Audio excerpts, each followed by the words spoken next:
historia gani? Tenda Wema. Yani ilikuwa imefika kipindi you know, unaweza kuwa na continuation of being misunderstood. So mimi nimekuwa na watu wengi ambao wameni misunderstand sana. Wengine wakaniombea, hata nishaikuwa kwa mtandao kwamba Ringtone amekufa, RIP, na mimi ninasoma nikiwa niko salama.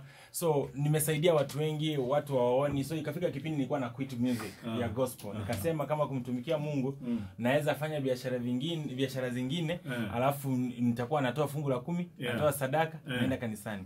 So wakati nilipost kwamba nina quit muziki, then Shusha akanitafuta. So then ikakariminate sisi kutoa wimbo.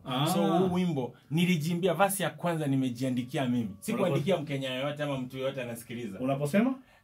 Basi ya kwanza, mayatima umesomesha sana, wenye shida umesaidia wote, wenye njaa umewapa chakula, nguo zako umepeana zote, hakuna anayetambua yale ambayo umetenda kote, sasa naona inakupa wari, na kuomba wewe usijali.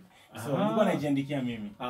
Kwa hivyo hii ngoma yani inakuhusu wewe kabisa. Yani uhusu. Unasema kwamba ni kama ambao gospel industry ilikuwa wasanii ambao wanafanya muziki wa injili walikuwa ngambo hawaja kupokea vizuri.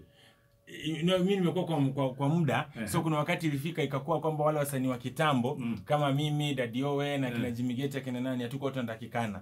So ikakuwa ma DJ nini ma presenter walikuwa wanataka Bahati na Will Paul. Yani walikuwa hiyo time ndio the new blood. Yani vijana wale wametokea wanaimba bongo gospel. So sasa kutoka pale unapata yani unaonewa bure, mnaambiwa nyinyi hamtakikani.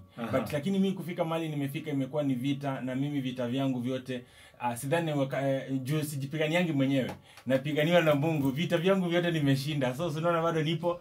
Wale walitakikana walitoka wakatuacha, si ndio tuko kwa kiwanja. Striker ni mimi, sasa kufunga mabao kwa goli la shetani naendelea tu. Okay, tukitoka kwenye hilo tutakuja kwenye lingine. Stand by. Sinid kuji introduce, kila mtu anajua mimi Willy MT.